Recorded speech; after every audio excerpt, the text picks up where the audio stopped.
5, 4. Hey, how's it going? Yeah, I'm back. Power Blackjack and magical robots couldn't keep me away. Yeah, count in. Hey, how's it going, YouTube friends? It's me, your one furry boy. Never! Feeling good this week. Well rested for the most part. Thank you for letting me have that little break. Feels good to be back. And yes, you are watching The Never Show, the only show with lemon-scented limes, lest I forget, and the only show with a supernatural, super awesome third eye. I mean, why ask why? Why wouldn't you want a third eye? Laugh! Yeah, that joke never gets better, does it? And it's Wednesday again, my friends. I want to thank you all for being my YouTube friends. And I want to thank you all for all you new guys who just joined and became my YouTube friends. I don't know what I'd do without you guys. Thank you very much for being here for me. And thank you for clicking that subscribe button and that little bell icon, because it's part of the YouTube experience and adding me to your YouTube experience. Nothing much going on this week. It's the beginning of a new thing. Happy New Year. Well, belated New Year anyway. So let's get into those movie reviews, shall we?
And today's first movie is The Grudge. I'm going to be honest with you, I skipped out on this one and looked at other people's reviews. It's bad. CinemaSins is welcome to this. Please destroy at your will.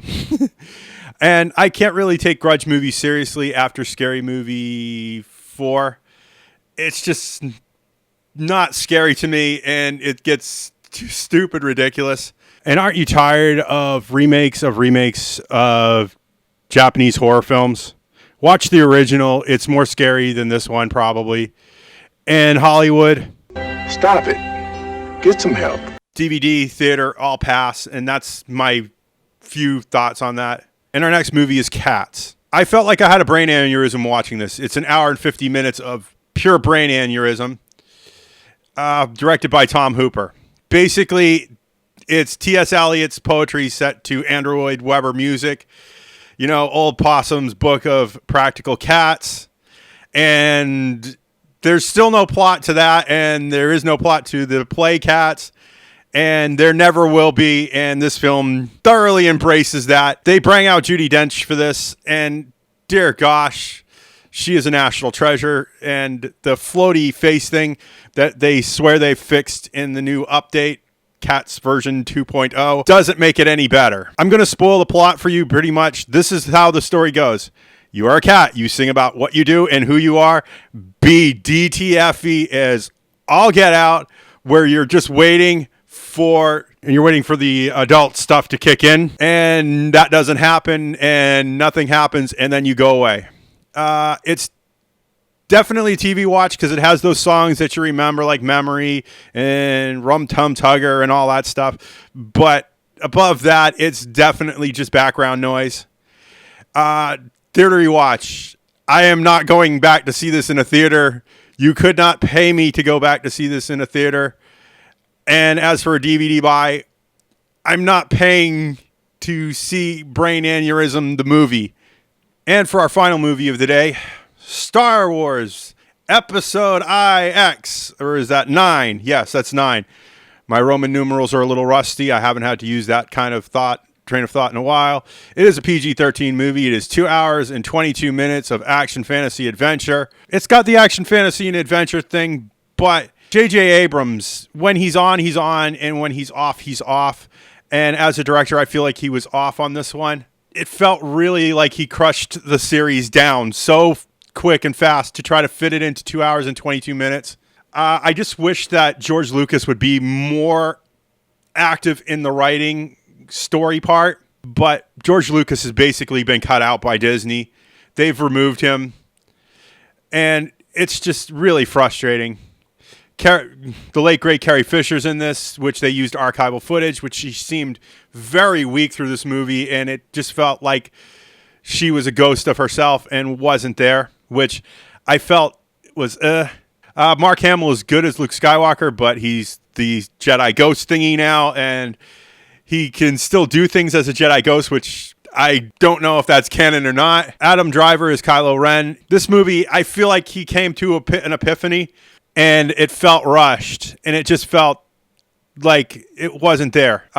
Daisy Ridley is Rey. I heard she's not coming back for the next film, and I don't blame her. This one seems super rushed. John Boyega as Finn. I love Oscar Isaacs as Poe Dameron, although there's some continuity errors where Poe gets shot in a scene, and then later on in the film, while he's still nursing that wound, he's flying a TIE fighter.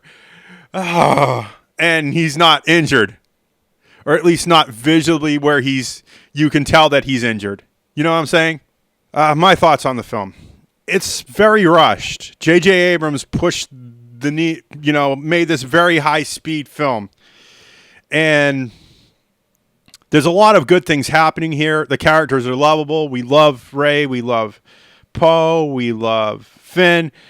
And I feel like some of those things that made the last movie bearable was the love stories and stuff, and we kind of just said bye.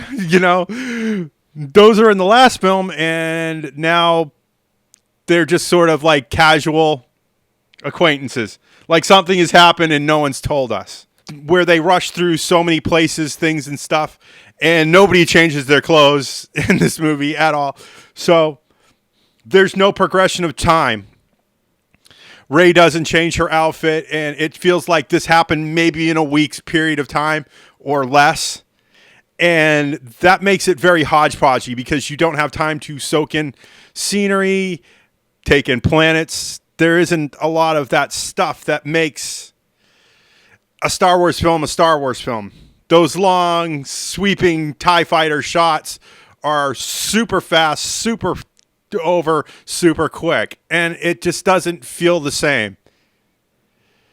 And it's still a good movie. It's still decent writing. It's so fast, and it gets hodgepodgey, and that's frustrating. I want to see what CinemaSins thinks on this, because I feel like all three of these films are fertile ground for them, and I don't know what else to say. My thoughts. And for the Inside the Box score, I'm going to see this as a TV watch, definitely a DVD buy, but I'm going to pass on a theater rewatch. It's already done. There's other movies to be watching. So I'm going to move along. One and done is good, and I'll enjoy it when it comes to TV and DVD.